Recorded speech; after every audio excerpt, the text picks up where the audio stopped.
Good morning. आज हम आप्तोपदेश प्रमाण पढ़ने जा रहे हैं।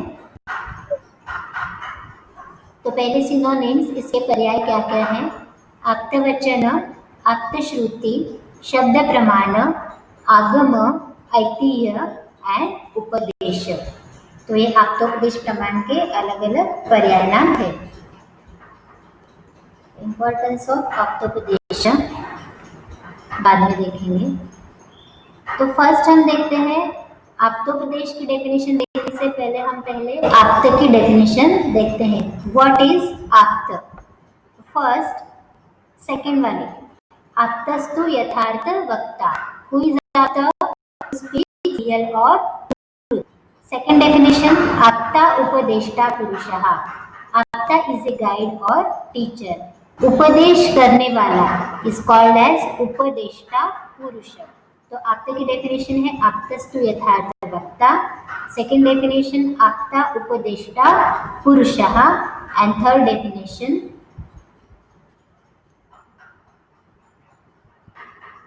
आप्ता ही अवितर्क स्मृति विभाग विदो। तो आप्त कौन है? अवितर्क मतलब जिनका ज्ञान है वो वितर्क रहित है।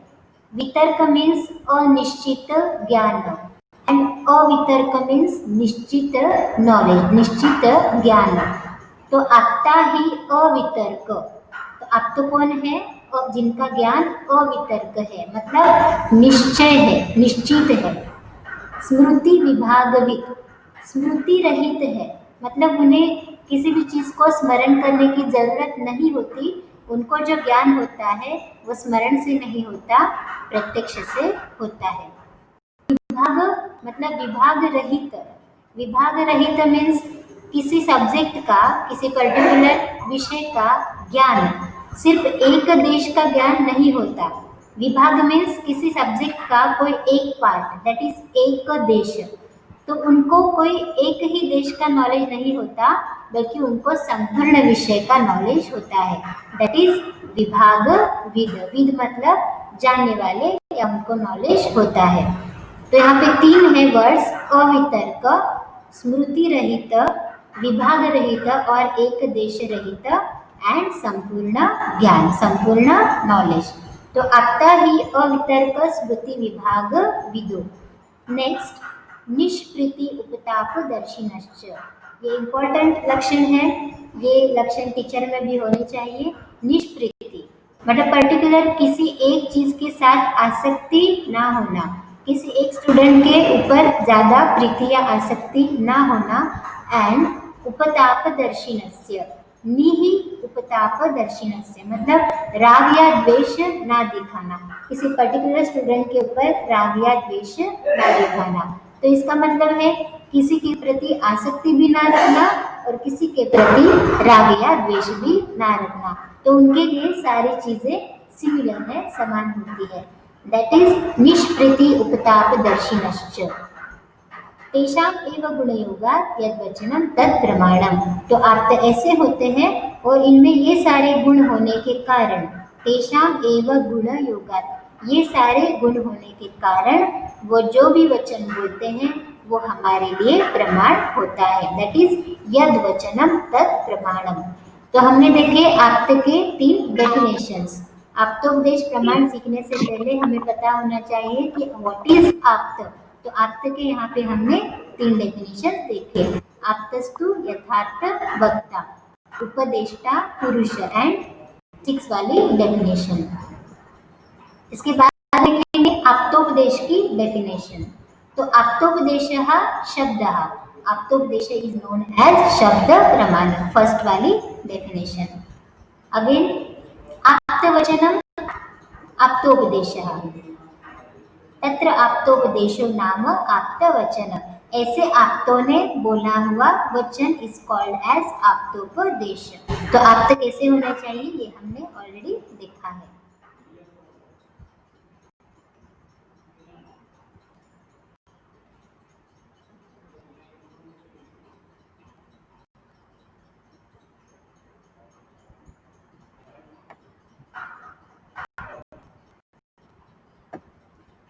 This is important definition of Aptopadesha. Fifth point, रजस्तमोभ्यां निर्मुक्ताः तपो ज्ञान बलेन ये। अगेन ये आप्त के लिए ही है, लेकिन ये आपको आप्तोपदेश की डेफिनेशन के अंदर लिखना है। अगेन आप ये पॉइंट आप्त के अंदर भी लिख सकते हो, क्योंकि ये जो फर्स्ट 3 लाइन्स है वो आप्त के लिए है, और उन्होंने जो वचन बताए उसे हम बोलेंगे आप्तोपदेश। फर्स्ट लाइन, रजस्तमोभ्यां निर्मुक्ताः, तो ये आप्त कैसे है? रज और तम, रज और तम ये मन के दोष है, तो रज और तम से निर्मुक्त है, रज तम से विरहित है। तपो ज्ञान बले नहीं, क्यों है? क्योंकि उनके पास तप का बल है और ज्ञान का बल है। तपश्चर्या के बल से और ज्ञान के बल से वो रज और तम से निर्मुक्त है। ये ज्ञानम अव्याहतम सदा, उनका जो ज्ञान है उन्हें त्रिकाल का ज्ञान होता है, भूतकाल, भविष्य काल और वर्तमान काल का ज्ञान उन्हें होता है दिव्य दृष्टि से। अमलम, अमलम मतलब मल युक्त, और अमलम मतलब स्वच्छ या शुद्ध, तो उनका जो ज्ञान है वो अमल है, दैट इज शुद्ध ज्ञान। अव्याहतम सदा मतलब सदैव ही वो उनके पास ज्ञान रहता है, कैसा? त्रिकाल और अमल ज्ञान रहता है। अतः शिष्टा, वो कैसे है? शिष्ट है, सभ्य है। विबुद्धास्ते, विबुद्धा विशेष बुद्धि युक्त है, उनके पास विशेष बुद्धि है। और तेषां वाक्यम असंशयम, उनके जो वाक्य है वह संशय रहित है। क्यों संशय रहित है? क्योंकि वो हमेशा सत्य बोलते हैं। सत्यम वक्षन्ति ते तस्मात्, वो निरंतर सत्य बोलते हैं। भाई निरजस तमः, क्योंकि वो रज और तम दोषों से विरहित है, इसलिए वो निरंतर सत्य बोलते हैं, और उनके सत्य बोलने की वजह से उनके जो वाक्य है वो संशय रहित होते हैं। तो ये है आप्तोपदेश, आप्त की डेफिनेशन, और इनका जो वचन है इसे हम बोलेंगे आप्तोपदेश। तो आप्तोपदेश पे अगर शॉर्ट आंसर क्वेश्चन आया, डिफाइन आप्त, डिफाइन आप्तोपदेश, तो पहले आपको व्हाट इज आप्त ये डिस्क्राइब करना पड़ेगा, और उसके बाद ये चार लाइन लिखने के बाद आपको लिखना है तत्र आप्तोपदेशो नाम आप्तवचनम।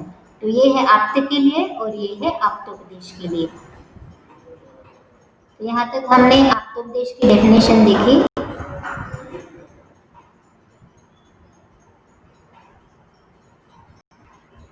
Seven eight not that much important, आप श्लोका लर्न करो, इनकेस श्लोका एग्जाम में आया तो। 10 पॉइंट, ऐतिह्यम नाम आप्तोपदेशः वेदादि। ऐतिह्य पे 2 मार्क्स के लिए क्वेश्चन आया है, तो अगर इनकेस वैसा क्वेश्चन आया तो लिखने के लिए ऐतिह्य मीन्स व्हाट? आप्तोपदेशः वेदादि, जो वेदों में बताया गया है उसे हम बोलते हैं ऐतिह्य। ऐतिह्य, वेदा एक्सेट्रा आर नोन एज आप्तोपदेश। तो इसमें आते हैं वेद, तो वेद आया है इसलिए आप वेदों के 4 वेदों के नाम भी लिख सकते हो। Summary not important. इसमें 7 पॉइंट देखो,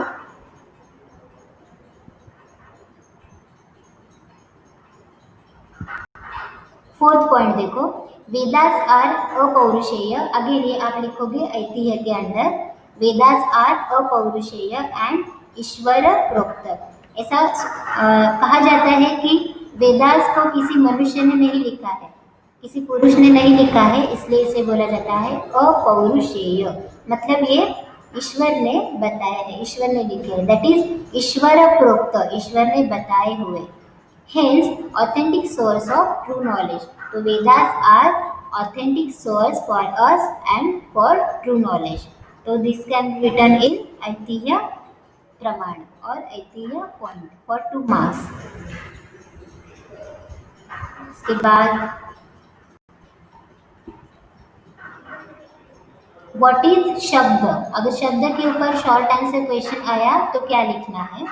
आप्त उपदेशः शब्दः, अकॉर्डिंग टू न्यायवादी आप्तोपदेश इज नोन एज शब्द प्रमाण। आप्तोपदेश को कई दर्शनकारों ने शब्द प्रमाण भी बोला है। आप्तवाक्यम शब्दः, आप्त के वाक्यों को ही शब्द बोला जाता है। आप्तवचन इज नोन एज शब्द प्रमाण। इसके बाद हम देखेंगे शब्द टाइप्स। न्याय दर्शन के अनुसार दृष्टार्थ शब्द, अदृष्टार्थ शब्द। तर्क संग्रह के अनुसार ध्वन्यात्मक, वर्णात्मक, हमने ऑलरेडी द्रव्य टॉपिक में पढ़ा है। चरक के अनुसार दृष्टार्थ, अदृष्टार्थ, सत्य एंड अमृत। ऑदर्स लौकिक, अलौकिक, साधारण, Chakrapani, not much important. Others का भी इतना इम्पोर्टेंट नहीं है क्योंकि इसका प्रॉपर रेफरेंस यहाँ पे नहीं दिया है, इसलिए ये इतना इम्पोर्टेंट नहीं है। शब्द इज वाक्यार्थ, ज्ञान, कारण। इट इज ऑफ 3 टाइप्स, लौकिक, अलौकिक, साधारण।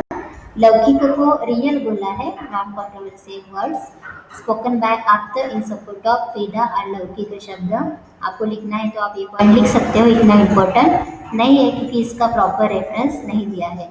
अलौकिक का मतलब वैदिक वर्सेस जो वेदास में बताया गया है वो अलौकिक है, और साधारण मतलब common words as per Chakrapani, ब्रह्मादि एंड आप्त। न्याय दर्शन दृष्टार्थ शब्द, अदृष्टार्थ शब्द। तो हम देखेंगे अकॉर्डिंग टू चरक, और एग्जाम में भी हम यही लिखेंगे। शब्द एज पर चरक, शब्द इज द क्वालिटी ऑफ आकाश, हमने द्रव्य टॉपिक में ऑलरेडी पढ़ा है, परस्यूड बाय श्रवणेन्द्रिय। डेफिनेशन ऑफ शब्द, शब्दों नाम वर्ण समानाय, वर्णों के समूह को शब्द बोला जाता है।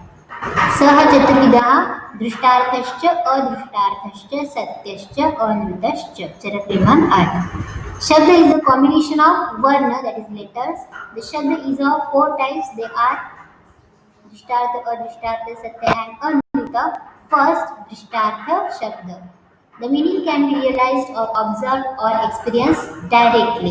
Direct perception by indriyas, that is इंद्रिय ग्राह्य, जिनका इंद्रियों से ग्रहण होता है, डायरेक्ट परसेप्शन होता है, उसे बोला जाता है दृष्टार्थ शब्द। फॉर एग्जाम्पल, मिथ्या आहार विहार कॉजेस डिसीजेस, जैसा कि हमें पता है कि मिथ्या आहार विहार करने से डिसीजेस होते हैं।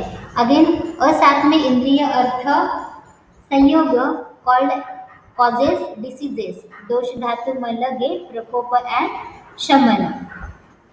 तो असाथ में इंद्रियार्थ संयोग से डिसीजेस होते हैं, और साथ में इंद्रियार्थ संयोग से उनका शमन होता है। तो ये है दृष्टार्थ शब्द, जो कि रियल में दिखाई देता है, that is can be realized और observe by direct perception by इंद्रियास। सेकेंड है अदृष्टार्थ, मतलब इंद्रिया से इसका डायरेक्ट परसेप्शन नहीं होता। द मीनिंग ऑफ द शब्द is not realized by direct perception, it is known as inference. For example, rebirth, prebirth, heaven, जैसे कि स्वर्ग है, पुनर्जन्म है, पूर्व जन्म है, इसको किसी ने भी इंद्रियों से नहीं देखा है, इसलिए इसे बोला गया है इंद्रिय अग्राह्य। इट इज कॉल्ड एज अदृष्टार्थ शब्द। तो आप एग्जाम्पल से याद रखो कि अदृष्टार्थ में रीबर्थ, प्रीबर्थ, हेवन एटसेट्रा आता है, साल्वेशन दैट इज मोक्ष इत्यादि आता है। थर्ड है सत्य शब्द। शब्द और वर्ड विच आर ट्रू और रियल, ट्रू वर्ड्स और real words are known as सत्य शब्द। For example, the sun shines, sun rises in east, sun is hot and moon is full. मतलब जो चीज़ें कभी भी नहीं बदल सकती, जो चीज़ें वैसे ही रहेगी, दैट इज ट्रू और रियल। जैसे कि अग्नि उष्ण है, तो ये है सत्य शब्द। Ice is hot, air is visible, sorry ये अनृत में आता है। तो यहाँ तक सत्य में हमने ये एग्जाम्पल देखे कि sunshine, sun rises in east. Fourth है अनृत शब्द, मतलब फॉल्स स्टेटमेंट, फॉल्स वर्ड, और अनरियल वर्ड्स आर अनृत शब्द, जो झूठ है। Ice is hot, air is visible, fire is cold and गगन पुष्प, ये गगन में पुष्प नहीं होता। तो शब्द के 4 टाइप्स हमने देखे। शब्द एज पर तर्क संग्रह, श्रोत्रग्राह्य गुणो शब्दः, आप्तवाक्यम शब्दः। शब्द की डेफिनेशन है वर्ण का समूह, और वाक्य है पद का समूह, बहुत सारे शब्द मिलके वाक्य बनता है। तो वाक्य अगर आता है तो यही लिखने की जरूरत है। अगेन शब्द इज ऑफ टू टाइप्स, ध्वन्यात्मक एंड वर्णात्मक। तो हमने ऑलरेडी ये पढ़ा है द्रव्य टॉपिक में। ध्वन्यात्मक means instrumental sound produced by संयोग एंड विभाग डिफरेंट इंस्ट्रूमेंट्स लाइक भेरी, मृदंग, शंख इत्यादि। तो instrumental sound is called as ध्वन्यात्मक शब्द। सेकंड वर्णात्मक शब्द, दैट इज आत्मा, बुद्धि, मनस, कायाग्नि गेट स्टिमुलेटेड, मतलब जो शरीर से वर्ण उत्पन्न होते हैं, जैसे कि जिह्वा मूल है, उरस्थ शब्द, कंठस्थ शब्द, जिह्वा मूल से उत्पन्न शब्द, दंत, नासिका, मूर्धा, ओष्ठ, जो आपने संस्कृत में पढ़े हैं वो, दैट इज वर्णात्मक शब्द। तो यहाँ तक हमने देखा शब्द और उसके टाइप्स। इसके बाद हम देखेंगे वाक्यार्थ और शब्दार्थ बोधक वृत्ति। तो शब्दार्थ बोधक वृत्ति पे भी 5 मार्क का एसएक्यू आता है। तो शब्दार्थ बोधक वृत्ति कितनी है? 4। अभिधा, लक्षणा, व्यंजना, तात्पर्याख्या। द प्रॉपर मीनिंग ऑफ शब्द और वाक्य इज नोन एज शक्ति और the perception of correct knowledge और मीनिंग फॉलोइंग। 4 वृत्ति should be positive. They are अभिधा, लक्षणा, व्यंजना एंड तात्पर्याख्या। तो फर्स्ट हम देखते हैं अभिधा वृत्ति। संस्कृत डेफिनेशन इतनी जरूरी नहीं है। इट इज फॉर्म अभि पूर्वक एंड धा धातु, नॉट नेसेसरी, बस आप एग्जाम्पल से याद रखो। The word which express it's meaning clearly, correctly, without any confusion और वेरिएशन इज नोन एज अभिधा वृत्ति। मतलब स्ट्रेट मीनिंग होता है, क्लियर मीनिंग होता है, there will be no any confusion. For example, Rama is going to market to purchase vegetables. एकदम sentence clear है कि रामा मार्केट में जा रहा है और सब्जियां खरीदने जा रहा है। तो दिस इज क्लियर और करेक्ट सेंटेंस, करेक्ट शब्द। सेकेंड है लक्षणावृत्ति, that is secondary significance of word और इनडायरेक्ट एप्लीकेशन। इसमें एक इनडायरेक्ट मीनिंग आता है लक्षण से, इसलिए इसको बोला जाता है लक्षणावृत्ति। The word first gives confusion of meaning, it is understood based on लक्षण, कॉन्टेक्स्ट और sequence, it is known as लक्षणावृत्ति। It is of 2 types. इसके टाइप्स की इतनी जरूरत नहीं है, लेकिन फिर भी हम पढ़ लेते हैं। शुद्ध लक्षणावृत्ति, it is a similar meaning, cannot be taken either a part of it or secondary or mixed meaning। मतलब कुछ अलग ही मीनिंग आता है, सेकेंडरी मीनिंग आता है। गौण मतलब in this पद सादृश्य ज्ञान only taken, no, so not that much important। तो हम सीधा एग्जाम्पल देखेंगे। अगेन शुद्ध डिवाइडेड इनटू 4। इसमें से जो फर्स्ट वाला शुद्ध है वो 4 में, मतलब 4 टाइप्स का है। जहत लक्षण, अजहत लक्षण, जहत अजहत लक्षण, विशेष लक्षण, विशेष लक्षित लक्षण। इतना इम्पोर्टेंट नहीं है, तो हम डायरेक्ट एग्जाम्पल देखेंगे। गंगायाम घोषः, घोष मतलब कुटी। तो गंगायाम घोष शब्द से हमें एक मीनिंग, मतलब डायरेक्ट मीनिंग क्या आता है कि गंगा नदी के ऊपर कुटिया है। घोष मतलब कुटी, कुटिया। तो इसका रियल मीनिंग ऐसा नहीं है कि गंगा नदी के ऊपर हम कुटिया नहीं बांध सकते। तो इसका मतलब क्या होना चाहिए कि गंगा नदी के किनारे पे घोष है, दैट इज कुटी है। The real meaning is hut in river Ganga, but it is not possible, hence the meaning is taken as hut on the banks of river Ganga. तो इसमें अलग मीनिंग लेना होता है।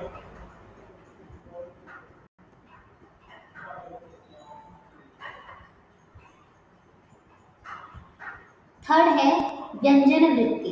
व्यंजन मतलब व्यंगात्मक, मतलब व्यंगात्मक कुछ अलग ही मीनिंग आता है। तो it is different from second type. लक्षणा से ये थोड़ा डिफरेंट है, क्योंकि इसमें व्यंगात्मक अर्थ होता है या अपोजिट मीनिंग होता है।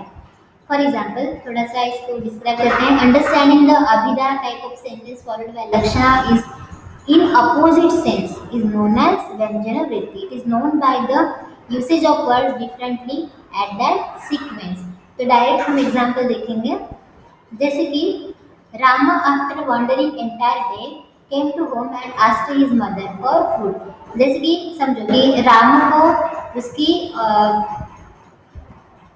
राम को उसकी मम्मी ने बोला कि आपको स्टडी करना है, लेकिन फिर भी वो क्या करता है कि पूरा दिन बाहर इधर उधर भटकता रहता है, स्टडी नहीं करता है, और आने के बाद क्या बोलता है कि मुझे खाना दो।